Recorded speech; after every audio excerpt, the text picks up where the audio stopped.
The first interview aired on a Tuesday. I watched it back 3 days later, alone in my apartment with a cup of tea that went cold before I touched it. I watched myself on screen. I watched my face, my hands, my press lanyard. I watched my mouth open and form words. And I did not recognize a single thing I said. Let me back up. After the story broke, after the piece ran and the footage circulated, and the name Donald Bucknor became the subject of every tech podcast, every true crime thread, every breathless morning segment from Lagos to London, I became, overnight, the kind of journalist I had spent 15 years trying to become. My inbox collapsed. My phone stopped being a phone and started being a document of other people's urgency. Interview requests from outlets I'd spent years pitching, now pitching me. Television slots, podcast features, a book offer I didn't open for 2 weeks. I should have felt the particular electricity of a career inflection point, that rare, unmistakable current that tells you something has permanently changed. I had felt it before, smaller versions of it, and I knew what it felt like. I felt nothing. I told myself it was exhaustion. I told myself the story had taken something out of me that needed time to come back. I had been inside a sealed vault, holding a phone that had been broadcasting for 10 years. I had looked at the face of a dead man on a screen and watched him look back. Of course I was depleted. Of course the victory felt muted. I accepted the first interview anyway, because that is what you do. Because the profession demands presence, even when the person is absent. The interview was with a major technology publication. 40 minutes, video call, a journalist I respected asking questions I had prepared for. I was articulate. I was precise. I cited my sources, described the cellular infrastructure anomaly, explained Dr. Habib's paper and its implications.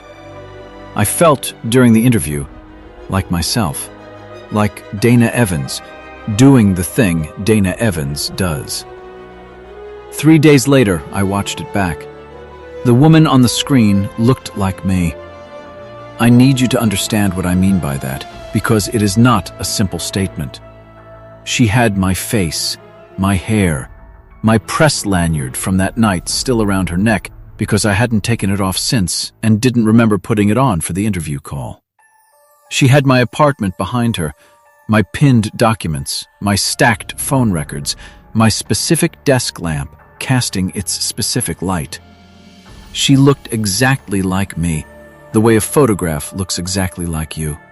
The surface is identical, and something beneath the surface is wrong. The interviewer asked, "What do you think Bucknor ultimately wanted?" The woman on the screen, the woman who was wearing my face, paused, and then she said, "He didn't want to be remembered. Remembering is passive. He wanted to be present.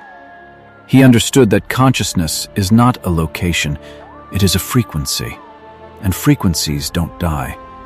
They find new receivers." I stopped the playback. I had never said those words. I had never thought those words. That sentence, "Frequencies don't die, they find new receivers," was not a sentence that existed anywhere in my research, my notes, my internal monologue, or my understanding of the Bucknor case. It was not Dana Evans. It was not my language, my framing, my intellectual register. I rewound and played it again. Frequencies don't die. They find new receivers. I hadn't called them that initially. I had called them intrusive thoughts.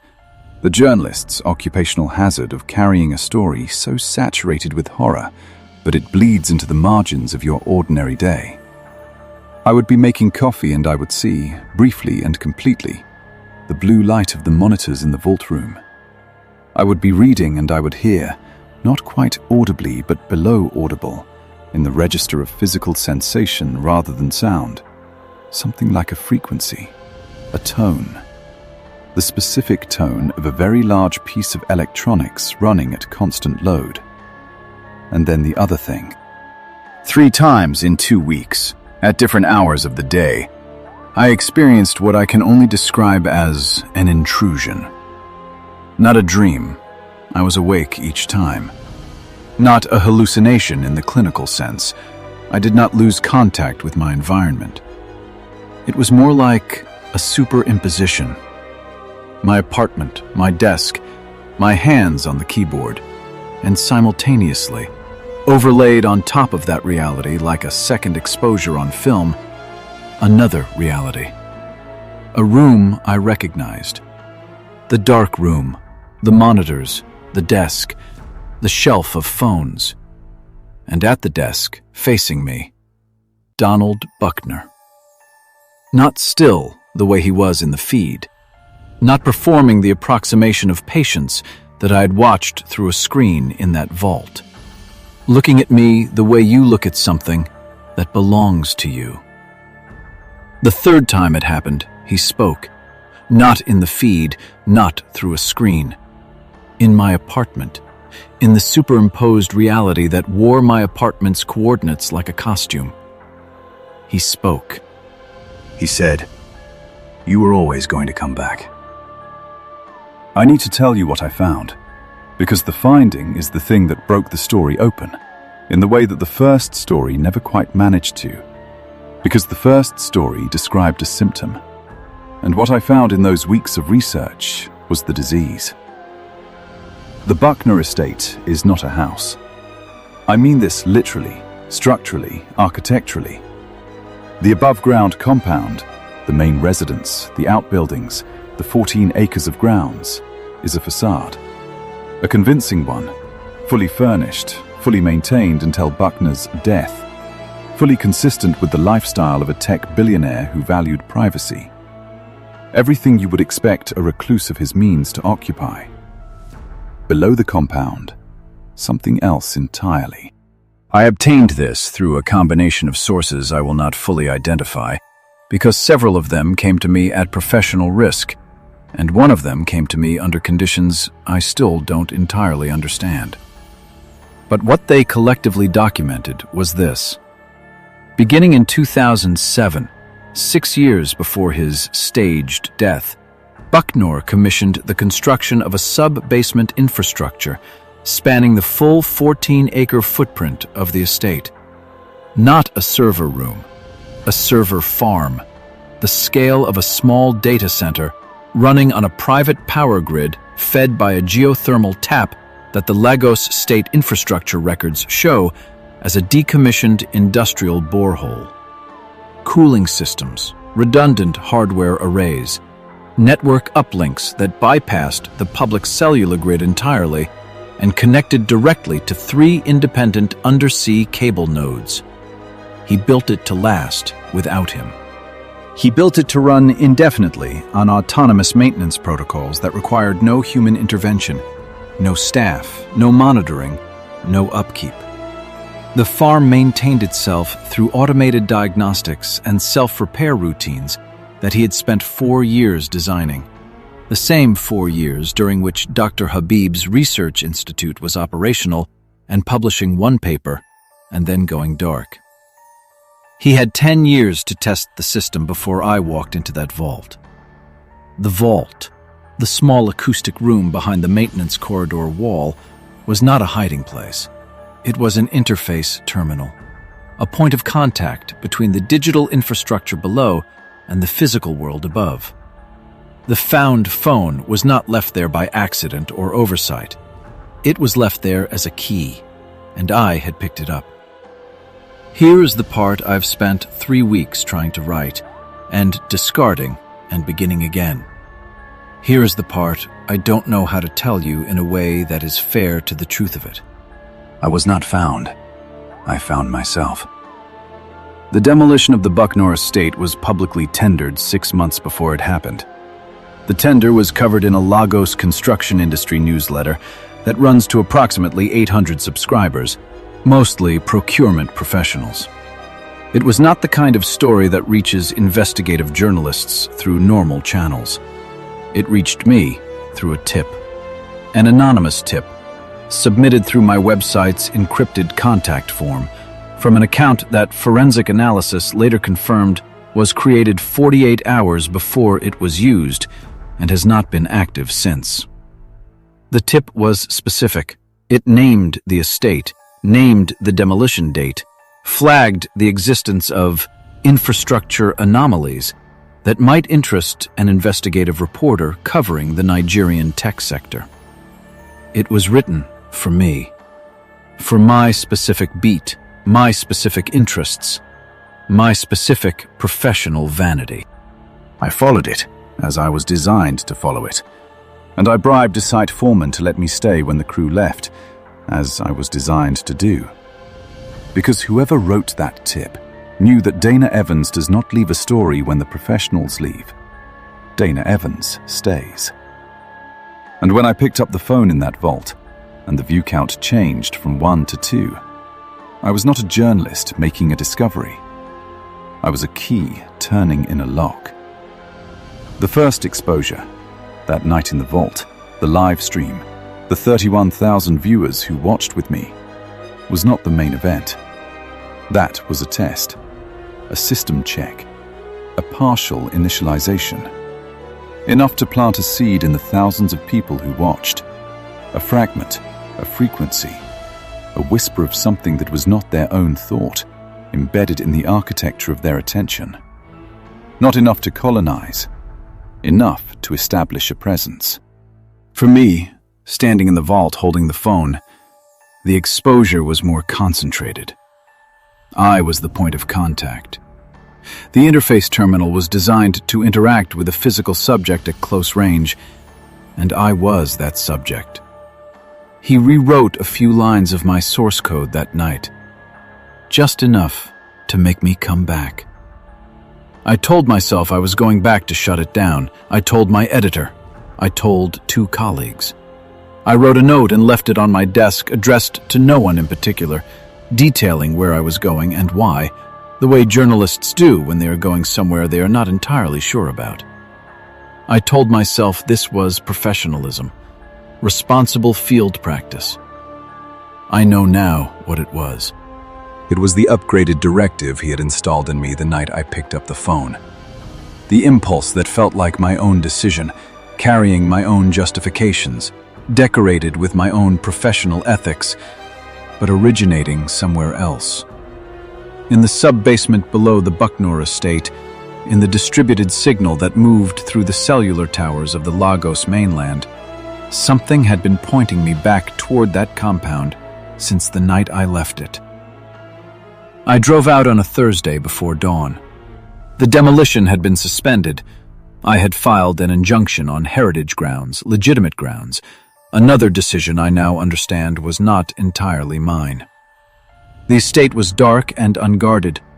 The breach in the east wing wall was still there, partially blocked by a fallen masonry section I moved without difficulty. The maintenance corridor, the vault, the acoustic tiles. The found phone was not on the floor. I had taken it with me when I ran. I still had it. It was in the sealed box in my wardrobe, and I had brought the box because some part of me knew I would need it. I put the phone back in the vault. This was part of the shutdown protocol I had designed, a protocol I had drafted over 3 days of research, cross-referencing Dr. Habib's paper with the infrastructure documentation my sources had provided, building what I believed was a technically sound approach to disrupting the system's coherence. The protocol required me to spend 40 minutes in the vault. Interfacing, I told myself. Establishing contact with the system's input terminals in order to execute the shutdown commands I had prepared. 40 minutes in a room built to conduct exactly the kind of transfer I believed I was preventing. He was very patient. He had, after all, been waiting for 10 years. I remember the moment the shutdown completed. I remember the monitors going dark in sequence. 1, 2, 3, 4, 5, 6, 7. each extinction leaving the room slightly colder, the darkness slightly denser. I remember the view count on the found phone dropping to 0 for the first time in a decade. I remember thinking, this is what winning feels like. I remember walking out of the vault. I remember the maintenance corridor, the breach, the estate compound at dawn, the sky beginning to warm at the horizon, Lagos stirring in the distance. I remember all of this. The problem is, Dana Evans does not remember it. The live stream I started from the estate car park at 6:47 a.m. on a Thursday has been viewed 11 million times. I have watched it myself. I have watched the woman in the frame, my face, my lanyard, my hands, describe what happened in the vault in vivid, composed, authoritative detail. I have watched her explain the infrastructure, the server farm, the 10-year broadcast, the shutdown. She is compelling. She is precise. She is exactly the journalist I spent 15 years trying to be. At the 7-minute mark of that stream, her face glitches. It is brief, 2 seconds, maybe 3. A compression artifact that the internet initially dismissed as a streaming error, a codec failure, a mobile network hiccup in the car park of a demolished estate. I have had the footage frame analyzed by 3 separate technicians. It is not a compression artifact. For 2 seconds and 11 frames, the face on the stream is not mine. It is composed. It is controlled. It has a broad, square jaw and deep-set eyes, and the expression of a man who has arrived exactly where he intended to arrive. It is Donald Bucknor's face, on my body, in my stream, speaking in my voice. The 40 minutes I spent in the vault executing the shutdown. I have no memory of what happened in those 40 minutes. I have the 40 minutes before, entering the estate, moving the masonry, the corridor, the vault door. I have the 40 minutes after, the dawn sky, the car park, the live stream. The 40 minutes themselves, nothing. A clean excision, a formatted partition.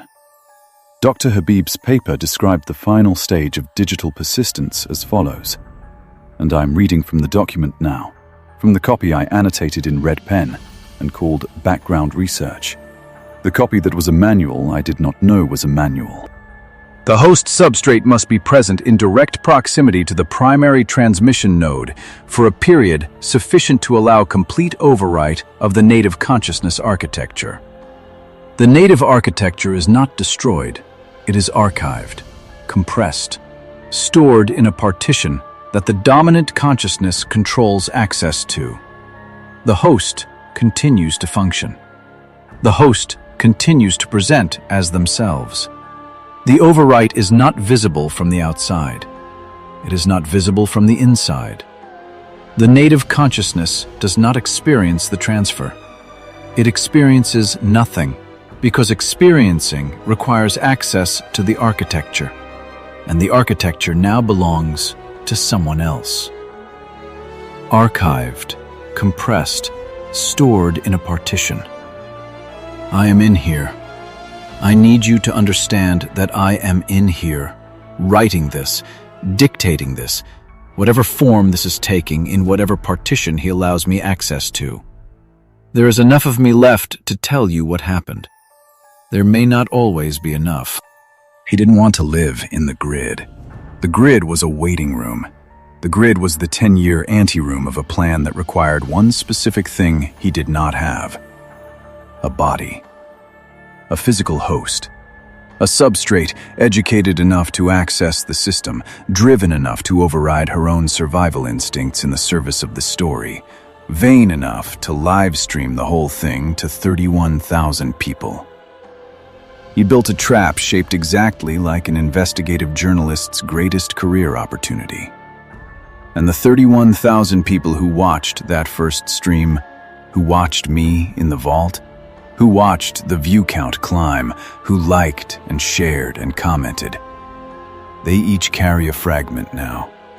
Not enough to colonize, enough to establish a presence, a seed in the architecture of their attention, dormant, waiting for the signal that will tell it to grow. He doesn't want just one body. He never wanted just one body. Donald Bucknor has spent 30 years as the most connected man in Nigerian telecommunications. He understands, better than anyone alive, better than anyone who has ever been alive, that a network's value is not in any single node. It is in the sum of all of them. The woman who walked out of the Bucknor Estate on a Thursday at 6:47 a.m. is giving interviews again. She is precise and compelling and authoritative. She's being invited everywhere. Her story, our story, is being watched by millions. Every viewer is a receiver. Every receiver is a potential host. Every host is a node in a network that Donald Bucknor is building in real time, one 30-second watch session at a time, one like, one share, one comment at a time.